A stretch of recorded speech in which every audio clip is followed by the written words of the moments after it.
Do you long for a great marriage? I mean a deep, intimate relationship? Well, welcome to a brand new series called House or Home. It's God's blueprint for great marriage. Got to tell you, we've got 10 episodes that we're going to do together that I think God will use to give you a great, deep, intimate marriage. And I have to tell you, I wish this was something that I learned from someone else, but I learned this the hard way. Been married 33 years, and both Teresa and myself come from very dysfunctional families.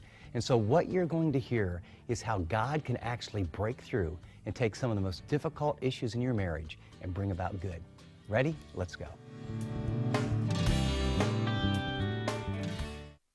They did a little study of college students, which was kind of interesting. And some college students were asked, they had a number of things that they could check off on a box. And college students were asked, it was a Harris poll, what's the key to happiness? And they had multiple, you could have so much money, you could go on exotic vacations. 97% of college students in America said the key to long-term happiness is a close-knit family. Think of that.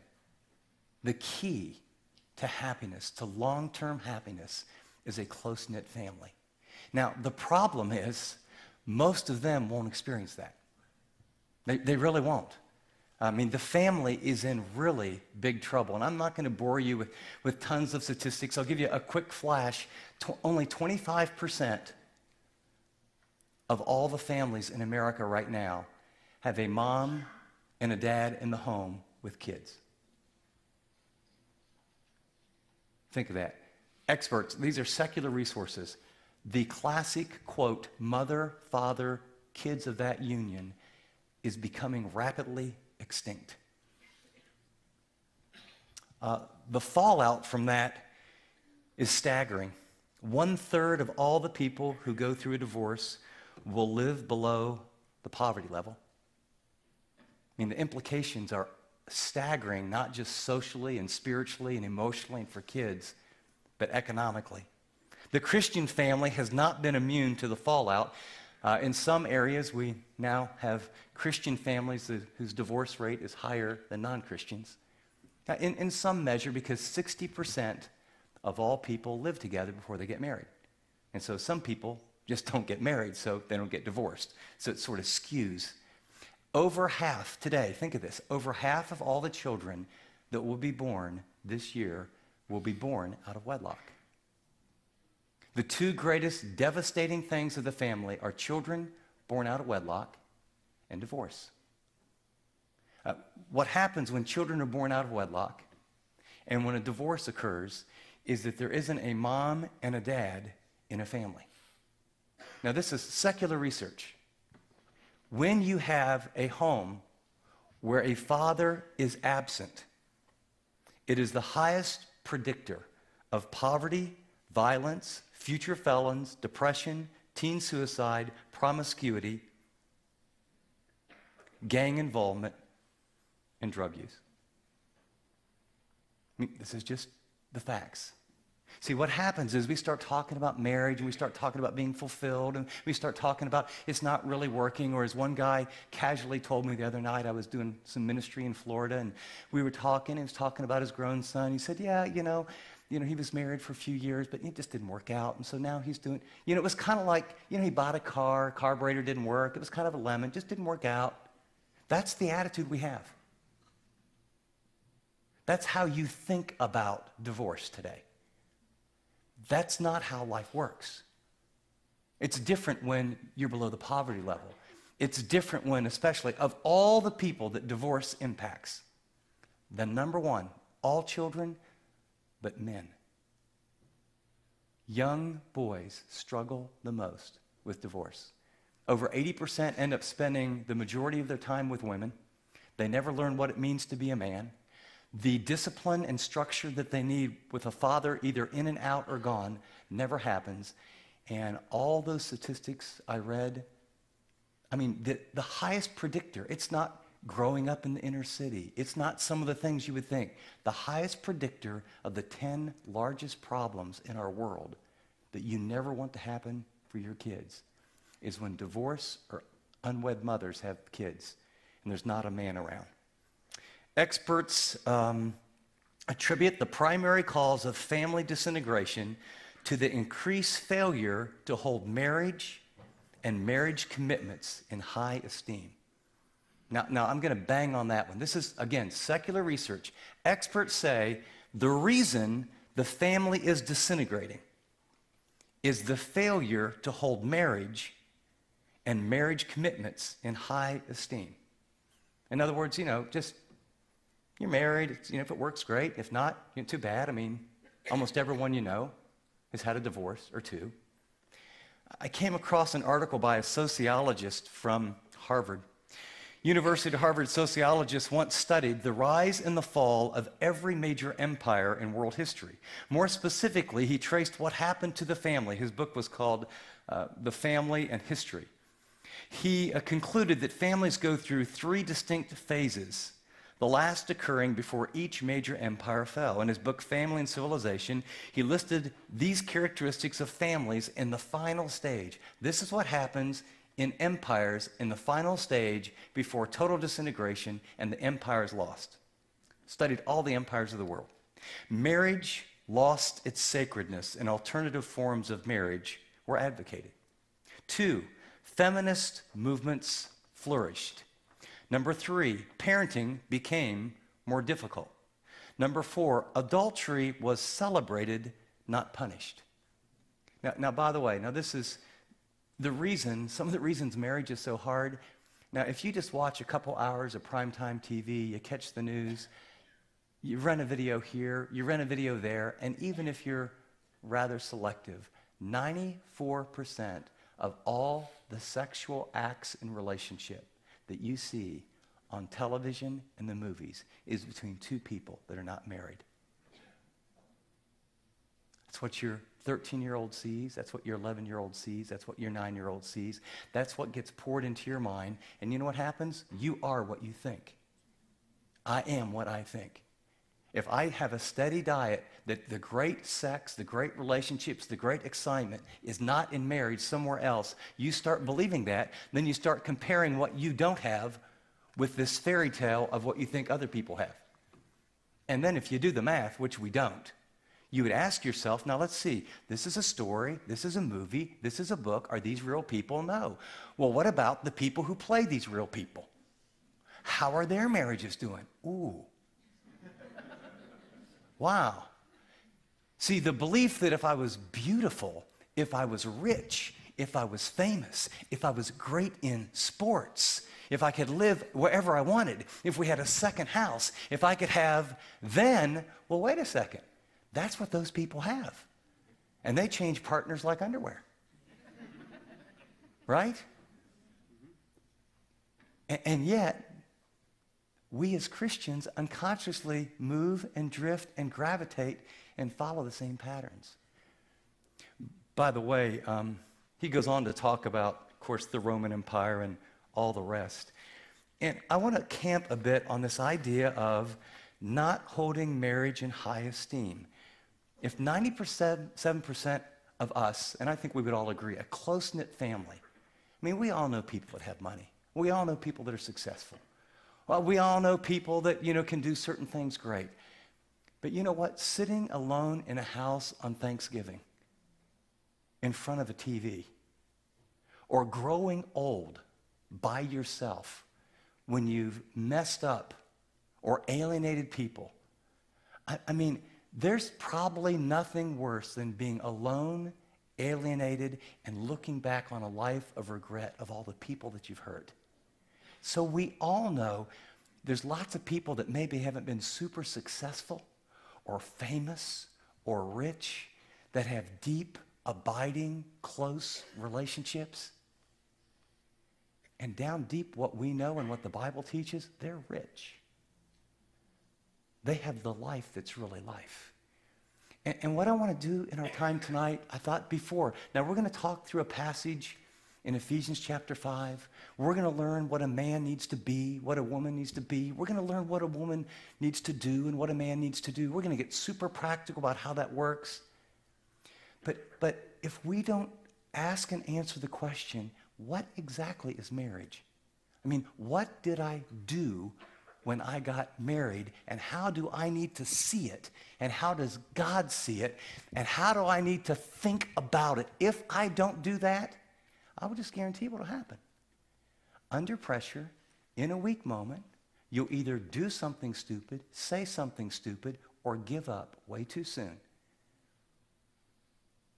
And you will be one of those statistics with kids that wonder where you are and what you did. And as I talk to people, I've done this for now a lot of years, who say, you know something, it seemed so right at the time. It was the dumbest thing I ever did. Man, I wish I could turn back the clock. But you can't. But we're going to give you tools to repair. We're not going to just say, you know, try hard, trust God, hope it goes well, pray longer, read the Bible more. Now, all those things may be helpful, but we're going to talk about what is marriage. Let's get super clear on it. And then we're going to talk about, okay, men, for this to work, who do you need to be? What do you need to do? Ladies, for this to work. And when I mean work, I mean it's great. Now, great and easy are not in the same sentence, all right? It's great and hard and deep and rich and rewarding. And did I say hard? Put that one in there again. So what I want to talk about is what exactly is marriage. And when you think about marriage, I want to go all the way back to the design and look at God's blueprint. Open your Bibles, if you will, to Genesis chapter 2. I want to go back to the very first marriage. The person in charge was God. The reason was he deeply, deeply loved us. He said it was not good for a man to be alone. You know the story. He creates Adam, and then he later creates Eve, and he brings the woman to the man. And at the end of chapter 2, it says, for this reason, picking up in verse 24, for this reason a man will leave his father and mother and be united to his wife, and they will become one flesh. And then he gives this little interesting kind of commentary. The man and his wife were both naked, and they felt no shame. Were they naked physically? Absolutely. But they were naked emotionally. They were naked spiritually. They saw everything you could see internally and externally, and they perfectly and completely accepted and loved one another. There were no games. There was no manipulation. There was no selfishness. And God lays down. This verse is pivotal. When Jesus wants to talk about marriage, he quotes this passage. When the Apostle Paul wants to talk about marriage, he quotes this passage. If you will, we're going to talk about how do we move from having two people can get married and move into a house. What we're going to talk about is how you change that house and turn it into a home. A house is where people live. A home is where people love. And so tonight, all I want to do is I want you to imagine we're going to build a house over here. And I used to do a little construction. I wasn't very smart, wasn't very good. The bricklayer never let me lay any bricks. But I got to mix all the mud and bring all the block. As you can tell from the huge physique that it produced, you know. It was a very hard job. And what I knew is, man, you got to pour a footer. You got to build a great foundation. Now, we're going to build a wall and say, what's a man to be? And then we're going to go to this wall and say, well, wait a second, what's a woman to be? And then we're going to say, well, what's a man to do? And what's a woman to do? And then the grace of God will put a roof on this, and as you do that, but it's got to be built on this foundation. And this foundation is, what is marriage? And if you want to write a note, you can write marriage dash a holy covenant. Marriage, a holy covenant.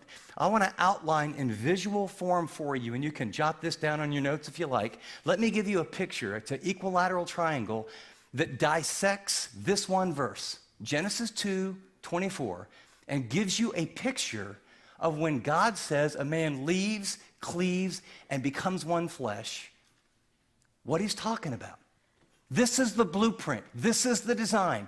You do your marriage that way, it works. You do your marriage a different way, it doesn't work. Okay? I mean, there's got to be at least a couple engineers in here. Engineers think things through very, very carefully, and then they test things, and they say silly things like, have you ever been on an elevator and it says, we'll hold 6,000 pounds? That's not like someone thought, hey, Bobby, what do you want to put on this one? Let's write 6,000. That's not how it works. They actually test things.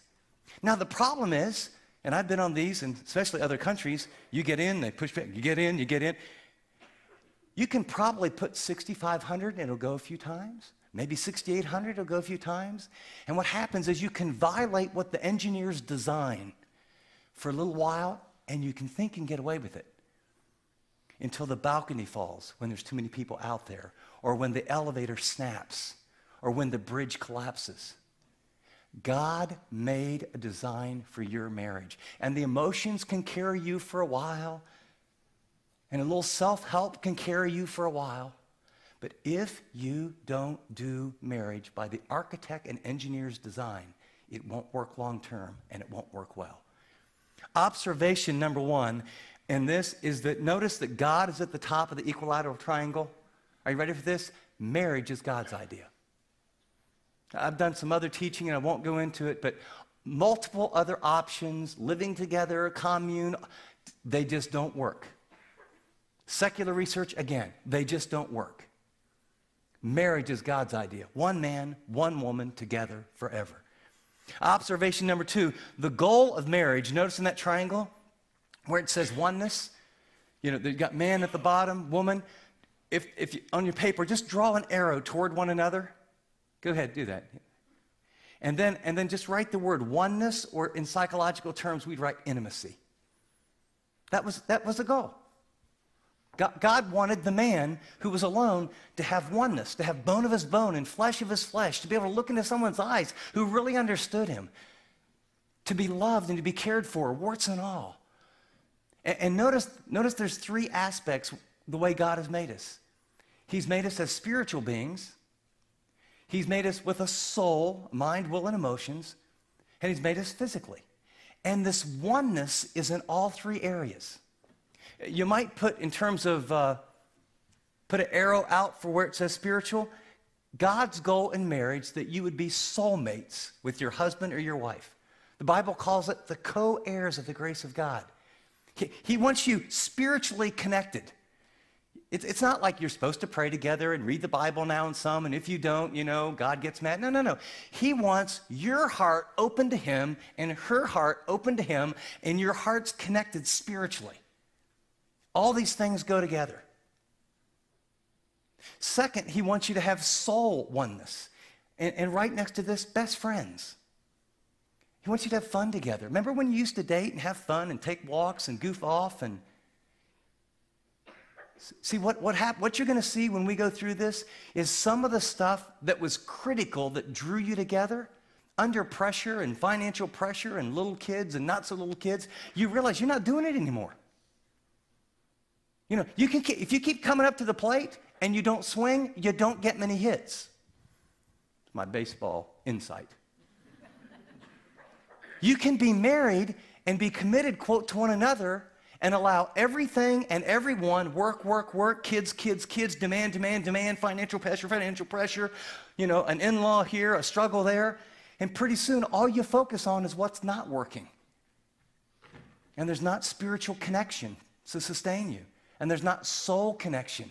And so you don't talk, and you don't take walks, and you don't have fun, and you're not being best friends.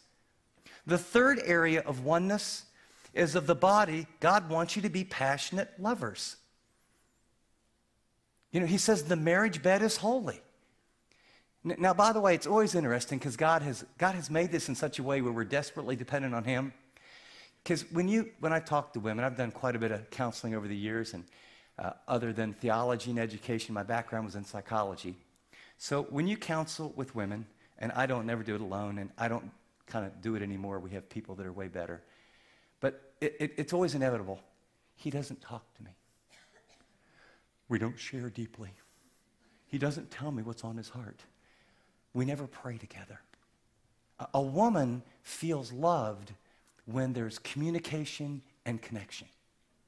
And I could talk, if a couple were having kind of a really rough time, and if I got with another lady or someone to do some counseling, and we were talking, that's what I would hear from 90% of the women. Now, if I had, like they do in those police times when they're doing investigations, you put one in this room and you put the other in this room. If I went to the other room and I got the guy, well, how's this going? Man, she's cold, man. Dude, she's cold. I remember, man, she used to be like, you know what I'm saying? Like when we were dating, our honeymoon was like, are you kidding me? I thought, and then it's sort of like, I'm kidding me. I mean, like how can you like flannel nightgowns that early in marriage? You know what I'm saying? She's cold all the time. And he's talking about, and she's not affectionate, and, all she does, she's got snot of the kids on her all the time, and, I used to pick her up for a date, and she looked like, woo! And now she looks like, hi, honey, how's it going, Now, did you notice? God made us different. Guys, I'm jumping ahead, but I can't help myself. There is a tremendous connection between soul oneness and physical oneness. Ladies, there's an amazing connection between physical oneness and soul and spiritual oneness. And God actually has made us in a way where what a man feels loved by the way, it's not dirty, it's God-given. And what a woman feels loved by, it's not superficial. And I told you what I think. Why do we have to talk about it? Because she wants to know your heart. That's why. Because she wants to be a part of your life. That's why. Because she wants to support you and know that we're in it together. That's why. It doesn't have to make sense. Okay? You don't have to solve anything. But this is God's design. Now, the third observation I want you to make, and this is a very, very critical one, and this is what takes biblical principles that even non-Christians can use and make some progress. The third observation is the dynamics of marriage. How many of you drew a little triangle? Okay, good. Here's what, if you drew a triangle, great. And if not, I'm not going to shame you, but pretend you have one. So what I want you to do is put your fingers on the bottom of the triangle, okay, everybody? Let's get a shot of this. This would be really funny somewhere. Okay, then what I want you to do is move your fingers up about a half of an inch to an inch. Up the triangle, all right? Okay, now your fingers moved closer to God, correct? What happened to the relationship between the distance between your fingers and your mate? Okay, move it all up about a half inch underneath where it says God. Now what happened? Closer you are to God, the closer you are to one. Let me tell you something. God actually designed marriage in his mercy after the fall of man to frustrate you. I'm serious, at the deepest levels, so that you would understand that you can't do this without him. You can't love selflessly. You can't sit, men, and look into her eyes while the all-star game is on, or Monday night football, big game's coming, or in your mind you're thinking, how are you going to close that deal? And you can't turn all that off and willfully choose to lean forward and ask, tell me again, how are you really feeling? And why is that bothering you right now? And actually be present and actually care. You can't do that. And ladies, when you don't feel like being romantic or intimate, and yet you realize it is the key to your husband's heart. There's actually a oxytocin. There's a very interesting chemical that goes off in a man's brain that is at its highest point after he makes love. And it is that chemical that women have lots of that cause people to want to share and open up and be vulnerable and talk. See, God has actually made women in such a way where your husbands desperately need you, but it's not all just the physical and the sexual. It is hard for a man to lower down the bar and be vulnerable. A man's greatest need is to be loved and affirmed and respected, and a man's greatest fear is of failure. And we can act and we can put it on, and the place where we don't know how to be successful the most is in our marriage and with our family. And most of us didn't have dads who taught us. And so we got like 2.5 strikes against us. And then we go to church, if you go to church, and if you have a good pastor, and if he teaches out of God's word, but if he's a little insensitive, and it's Father's Day, it goes something like this. All right, guys, you need to step up. You need to lead your family in devotions. You need to read the Bible. You need to be sensitive to your wife. You need to play with your kids. You need to do Bible studies every Wednesday, Friday, and Saturday night with your family. Now get with the program. And you just leave going, I should have stayed home and watched football. Because you know what the question, if you're a man? How in the world do you do that stuff?